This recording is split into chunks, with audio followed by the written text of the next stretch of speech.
प्रश्न है, जीवन की संरचनात्मक और कार्यात्मक इकाई क्या है? आंसर है कोशिका। जैसे कि प्रश्न में पूछा है, जीवन की संरचनात्मक और कार्यात्मक इकाई क्या है?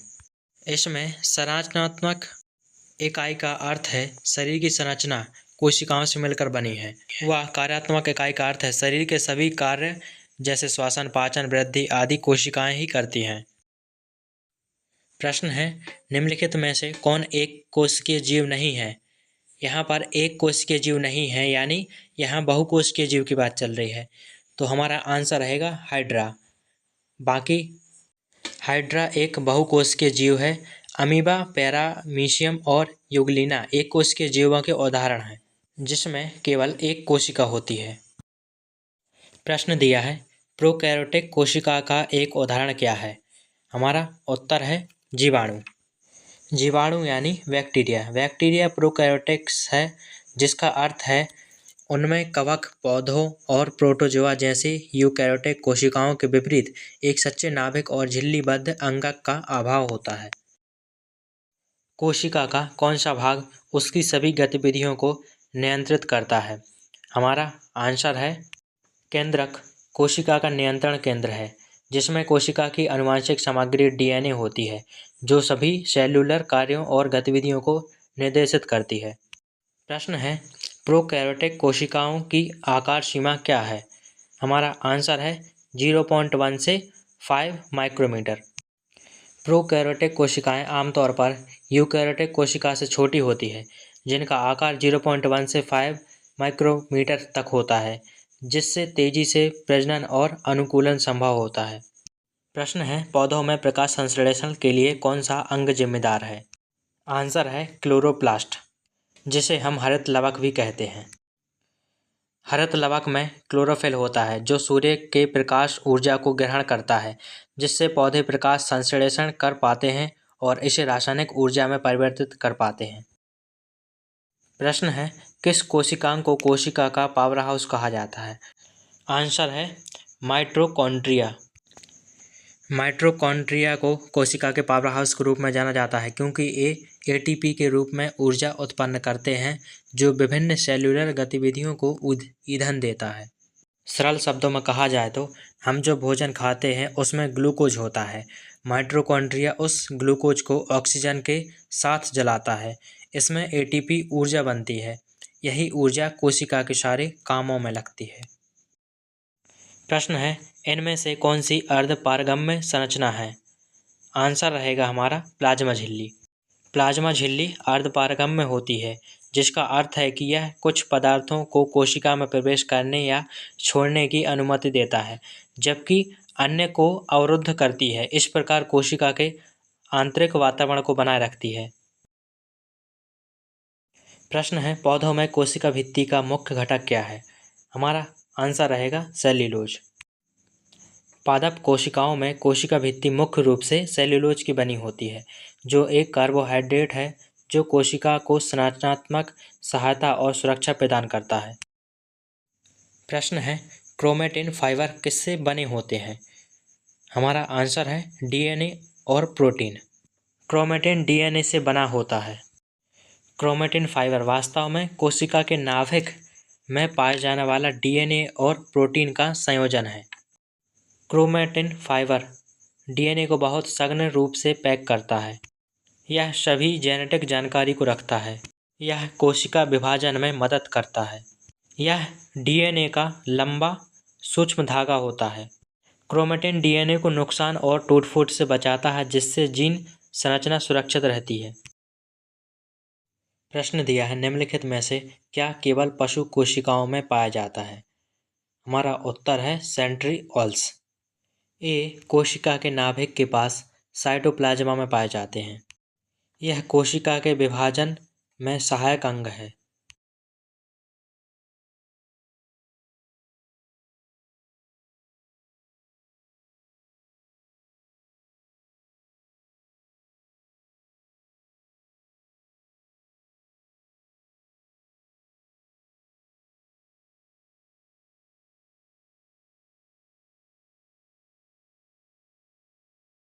प्रश्न है, गोल्जी उपकरण का प्राथमिक कार्य क्या है?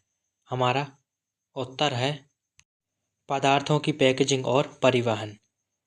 गोल्जी उपकरण कोशिका के भीतर या बाहर परिवहन के लिए प्रोटीन और लिपिड को रूपांतरित, छांटने और पैकेजिंग करने में शामिल होता है। प्रश्न दिया है, निम्नलिखित में से कौन सी मेरिस्टेमेटिक ऊतक की विशेषता है? उत्तर है सक्रिय रूप से विभाजित होने वाली कोशिकाएं। मेरिस्टेमेटिक ऊतक वे कोशिकाएं होती हैं जो सक्रिय रूप से विभाजित होती हैं, पौधों की वृद्धि और नए ऊतकों के निर्माण में योगदान देती हैं। प्रश्न है, निम्नलिखित में से कौन सा सरल स्थायी ऊतक नहीं है? प्रश्न में दिया है सरल स्थायी ऊतक नहीं है, इसका मतलब है जटिल ऊतक की बात हो रही है। हमारा उत्तर है जाइलम। जाइलम एक जटिल स्थायी ऊतक है क्योंकि यह विभिन्न प्रकार की कोशिकाओं जैसे वाहिकाएं, वाहिनियां और मृदुतक पैरेन्काइमा से बना होता है। अन्य ऊतक एक ही प्रकार की कोशिका से बने सरल ऊतक होते हैं। जाइलम के कार्य: पानी का परिवहन, यानी जड़ से पत्तियों और पौधों के अन्य हिस्सों तक पानी पहुंचाता है। खनिज लवणों का परिवहन, मिट्टी से खनिज तत्व भी जाइलम के माध्यम से ऊपर जाते हैं। सहारा देना, जाइलम की मोटी दीवारें पौधों को कठोरता और सहारा देती हैं। प्रश्न है, निम्नलिखित में से कौन सा मृत ऊतक है? उत्तर है स्क्लेरेन्काइमा।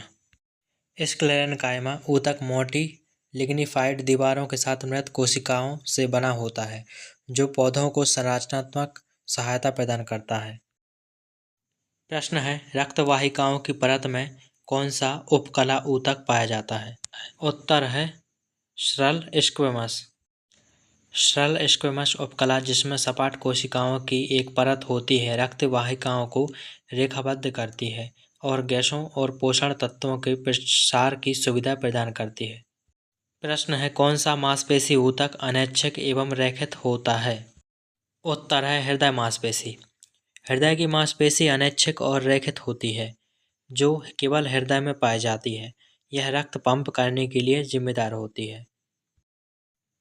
प्रश्न है, किस प्रकार की तंत्रिका ऊतक कोशिका संकेत प्रेषित करती है? उत्तर है न्यूरॉन्स। न्यूरॉन्स विशेष कोशिकाएं हैं जो तंत्रिका तंत्र में विद्युत संकेतों को संचारित करती हैं, जिससे पूरे शरीर में संचार संभव होता है। प्रश्न है, रंध्रों का मुख्य कार्य क्या है? उत्तर है गैसीय विनिमय और बाष्पोत्सर्जन। रंध्र पत्तियों की सतह पर छिद्र होते हैं जो गैसों, ऑक्सीजन और कार्बन डाइऑक्साइड के आदान प्रदान की अनुमति देते हैं और बाष्पोत्सर्जन के माध्यम से पानी के नुकसान को नियंत्रित करते हैं। प्रश्न है, कौन सा संयोजी ऊतक मांसपेशियों को हड्डी से जोड़ता है? उत्तर है कंडरा या टेंडन। टेंडन घने संयोजी ऊतक होते हैं जो मांसपेशियों को हड्डियों से जोड़ते हैं, जिससे गति और बल संचरण संभव होता है। निम्नलिखित में से कौन सा जाइलम का घटक है? उत्तर है वहिका तत्व। जाइलम वहिका तत्व ड्रैकिडस, पैरेन्काइमा और फाइबर से बना होता है, जो पौधों में पानी और खनिजों के परिवहन के लिए एक साथ काम करते हैं। प्रश्न है, निम्नलिखित में से कौन सा अस्थायी ऊतक है? उत्तर है पैरेन्काइमा।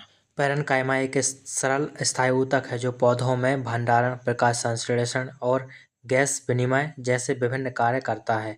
यह पत्तियों, तनों और जड़ों में पाया जाता है। प्रश्न है, कौन सा संयोजी ऊतक कैल्शियम और फास्फोरस जैसे खनिजों का भंडारण करता है? हमारा उत्तर है हड्डी। अस्थि ऊतक खनिजों का भंडारण करते हैं, मुख्यतः कैल्शियम और फास्फोरस, जो हड्डियों की मजबूती और समग्र कंकाल स्वास्थ्य के लिए। प्रश्न है, वसा ऊतक का मुख्य कार्य क्या है? उत्तर है वसा का भंडारण।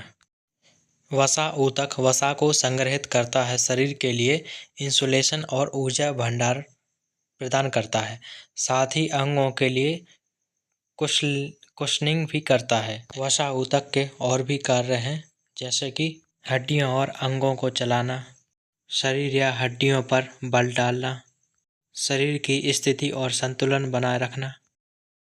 प्रश्न है, जाइलम और फ्लोएम में क्या अंतर है? हमारा उत्तर है जाइलम जल का परिवहन करता है और फ्लोएम भोजन का परिवहन करता है। यह परिवहन मूल से लेकर पत्तियों तक ऊपर की दिशा में होता है। यह एक दिशीय परिवहन है। फ्लोएम यह भोजन को जैविक पदार्थों का परिवहन करता है। भोजन का परिवहन पत्तियों से पौधे के अन्य भागों तक ऊपर से नीचे दोनों दिशाओं में होता है। यह द्विदिशीय परिवहन है।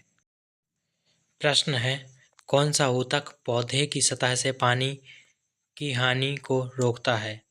उत्तर है क्यूटिकल के साथ एपिडर्मिस। एपिडर्मिस एक मेमो क्यूटिकल से ढका हुआ बाष्पीकरण से बाधा के रूप में कार्य करके पौधे की सतह से पानी के नुकसान को कम करने में मदद करता है। प्रश्न है वृक्क नलिकाओं में किस प्रकार का उपकला ऊतक पाया जाता है? आंसर है घनाकार। घनाकार उपकला गुर्दे की नलिका में पाई जाती है और गुर्दे में स्त्राव और अवशोषण प्रक्रियाओं में महत्वपूर्ण भूमिका निभाती है। प्रश्न है वर्षा ऋतु में किस प्रकार की फसल उगाई जाती है? उत्तर है खरीफ। खरीफ की फसलें जैसे धान, चावल और मक्का मानसून की बारिश का लाभ उठाते हुए बरसात के मौसम में उगाई जाती है।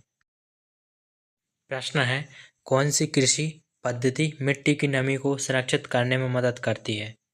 उत्तर है मल्चिंग। मल्चिंग एक ऐसी तकनीक है जिसमें मिट्टी को नमी बनाए रखने, वाष्पीकरण को कम करने और मिट्टी की रक्षा करने के लिए पुआल तथा पत्तियों जैसे कार्बनिक पदार्थों से ढक दिया जाता है। प्रश्न है जल संरक्षण के लिए कौन सी सिंचाई विधि सर्वोत्तम है? आंसर है ड्रिप सिंचाई। ड्रिप सिंचाई पौधे की जड़ों तक सीधे पानी पहुंचाती है जिससे पानी की बर्बादी कम होती है और जल संसाधनों का कुशल उपयोग सुनिश्चित होता है। प्रश्न है हरी खाद क्या है? उत्तर है उगते पौधों को मिट्टी में वापस जोतना। हरी खाद में फलियां जैसे पौधे उगाना और फिर उन्हीं मिट्टी में वापस जोतना शामिल है ताकि कार्बनिक पदार्थ और पोषक तत्व जोड़कर इसकी उर्वरकता में सुधार हो सके। प्रश्न है इनमें से कौन जैव उर्वरक का उदाहरण है? उत्तर है हमारा राइजोबियम। राइजोबियम एक उर्वरक है जो फलीदान पौधों में नाइट्रोजन को स्थिर करता है जिससे रासायनिक उर्वरकों की आवश्यकता के बिना प्राकृतिक रूप से मिट्टी की उर्वरकता बढ़ जाती है। प्रश्न है निम्नलिखित में से कौन सी गाय की उच्च उपज देने वाली नस्ल है? उत्तर है डी। जर्सी गाय अपनी उच्च दूध उत्पादन क्षमता विशेष रूप से मक्खन वसा की प्रचुरता के लिए मानी जाती है। उच्च वसा सामग्री के लिए साथ बड़ी मात्रा में दूध उत्पादन करने की उनकी क्षमता के कारण इनका उपयोग अक्सर डेयरी फार्मिंग में किया जाता है। पशुपालन की आनुवंशिक गुणवत्ता में सुधार की प्रक्रिया को क्या कहा जाता है? आंसर है क्रॉस ब्रीडिंग। क्रॉस ब्रीडिंग में दो अलग अलग नस्लों का संभोग करके दोनों के सर्वोत्तम गुणों जैसे रोग प्रतिरोधक क्षमता, बेहतर दूध उत्पादन या बेहतर विकास दर को एक साथ मिलाया जाता है। इसका उपयोग पशुओं की आनुवंशिक गुणवत्ता में सुधार लाने और इन्हें विशिष्ट रूप से कृषि परिस्थिति के लिए अधिक उपयुक्त बनाने के लिए किया जाता है। प्रश्न है मवेशियों में विटामिन डी की कमी से कौन सा रोग होता है? हमारा उत्तर है रिकेट्स। रिकेट्स विटामिन डी की कमी से होने वाला एक रोग है जिससे मवेशियों में हड्डियां कमज़ोर हो जाती हैं और कंकाल विकृतियां हो जाती हैं। यह आमतौर पर उन युवा पशुओं में देखा जाता है जिन्हें पर्याप्त धूप या विटामिन डी की खुराक नहीं मिलती है। प्रश्न है निम्नलिखित में से कौन जैविक खाद है? उत्तर है कंपोस्ट। कंपोस्ट एक प्राकृतिक जैविक खाद है जो पौधों और जानवरों के अवशेषों से विघटित होकर बनाई जाती है। यह पोषक तत्वों से भरपूर होती है और मिट्टी की संरचना में सुधार करती है जिससे यह रासायनिक उर्वरकों का एक अधिक टिकाऊ और पर्यावरण अनुकूल विकल्प बन जाती है। प्रश्न है, रासायनिक उर्वरकों की तुलना में खाद को क्यों प्राथमिकता दी जाती है? उत्तर है, यह पर्यावरण के अनुकूल है और मिट्टी की बनावट में सुधार करता है। खाद को प्राथमिकता दी जाती है क्योंकि यह मिट्टी की बनावट में सुधार करती है, सूक्ष्मजीवों की सक्रियता बढ़ाती है और मिट्टी को प्राकृतिक रूप से आवश्यक पोषक तत्व प्रदान करती है। यह मिट्टी की नमी बनाए रखने में मदद भी करती है। ड्रिप सिंचाई से किस फसल को विशेष लाभ होता है? आंसर है अंगूर। ड्रिप सिंचाई विशेष रूप से अंगूर जैसी फसलों के लिए फायदेमंद है, जो पानी के तनाव के प्रति संवेदनशील है, क्योंकि यह पानी को सीधे जड़ों तक कुशलतापूर्वक पहुंचाती है। प्रश्न है, कौन सी चारा फसल आमतौर पर पशुओं को खिलाई जाती है? आंसर है अल्फाल्फा। अल्फाल्फा एक पौष्टिक चारा फसल है जो आमतौर पर पशुओं को खिलाई जाती है, जो अपनी उच्च प्रोटीन सामग्री के लिए जानी जाती है। प्रश्न है, मत्स्य पालन में निम्नलिखित में से किस प्रजाति की सामान्यतः खेती की जाती है? आंसर है रोहू मछली। रोहू मछली पालन में आमतौर पर पाली जाने वाली मछलियां हैं जो अपनी तेज वृद्धि और उच्च बाजार मूल्य के लिए जानी जाती हैं। प्रश्न है, वर्मी कंपोस्टिंग क्या है? उत्तर है केंचुओं का उपयोग करके खाद बनाना। वर्मी कंपोस्टिंग में केंचुओं का उपयोग करके कार्बनिक पदार्थों को विघटित किया जाता है तथा इसे कृषि के लिए पोषक तत्वों से भरपूर खाद में परिवर्तित किया जाता है। प्रश्न है, कौन सी पद्धति पहाड़ी क्षेत्रों में मृदा अपरदन को रोकती है? आंसर है सीढ़ीनुमा खेती। सीढ़ीनुमा खेती जल अपवाह को कम करके और जल अवशोषण को बढ़ाकर पहाड़ी इलाकों में मिट्टी के कटाव को रोकने में मदद करती है, जिससे मिट्टी की रक्षा होती है।